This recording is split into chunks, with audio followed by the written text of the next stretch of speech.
আওয়ামী লীগ আমলে ভূমি খুনে জড়িত যারা ছিলেন তারা যেন বিচার এড়াতে কোনোভাবে দেশ ছাড়তে সুযোগ না পান তা নিশ্চিত করার আহ্বান জানিয়েছে ঢাকা বিশ্ববিদ্যালয়ের কেন্দ্রীয় ছাত্র সংসদ ডাকসু। ভূমি জড়িত থাকার অভিযোগে গ্রেপ্তারি পরোয়ানা জারির পর কারো কারো দেশ ছাড়ার গুঞ্জনের প্রেক্ষাপটে 11 অক্টোবর শনিবার এক বিবৃতিতে ডাকসু এই আহ্বান জানায়।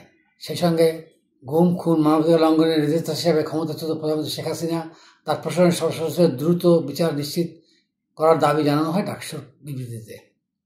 বিবৃতিতে বলা হয়, সম্প্রতি আন্তর্জাতিক অপরাধ ট্রাইব্যুনাল শেখ হাসিনা, সাবেক স্বরাষ্ট্রমন্ত্রী আসাদুজ্জামান খান কামাল, ডিজিএফআইয়ের সাবেক প্রধানসহ 28 জনের বিরুদ্ধে গ্রেপ্তারি পরোয়ানা জারি করেছেন।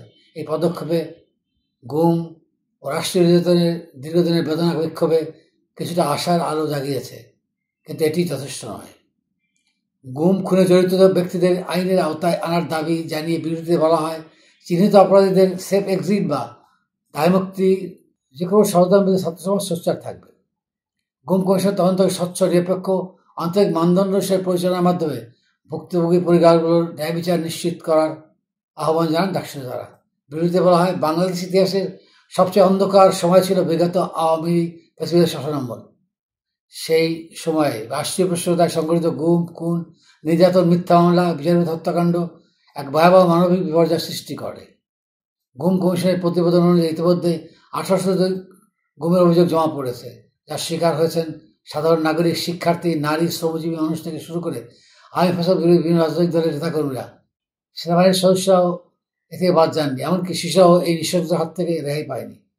দেশের বিভিন্ন বিশ্ববিদ্যালয় ও শিক্ষা প্রতিষ্ঠানের অসংখ্য শিক্ষার্থীর গুম খুনের শিকার হওয়ার বিষয়টি তুলে ধরে ডাকসুর নেতারা বলেন, তাদের অনেককে রাজনৈতিক ভিন্নতার কারণে আটক, নির্যাতন ও গুম করা হয়েছে।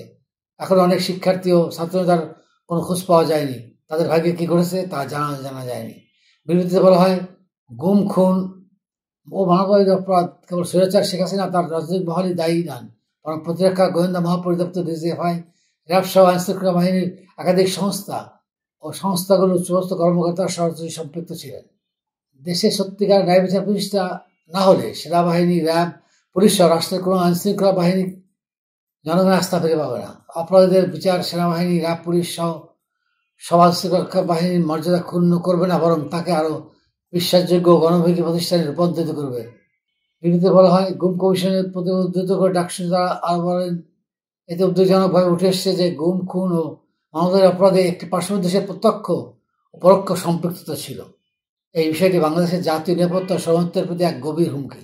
এদিকে জাতীয় নাগরিক পার্টির সাথে সংশ্লিষ্ট গণতান্ত্রিক ছাত্র সংসদও অভিযুক্ত সেনা সদস্যদের দ্রুত গ্রেপ্তার ও বিচার চেয়েছে। একই দাবিতে বিবৃতি দিয়েছে বৈষম্য ছাত্র আন্দোলনের সভাপতি রিফাত রশিদ। মানবাধিকার অপরাধে জড়িত সকলকে বিচারের আওতায় এনে তাদের উপযুক্ত শাস্তির দাবি জানিয়েছে।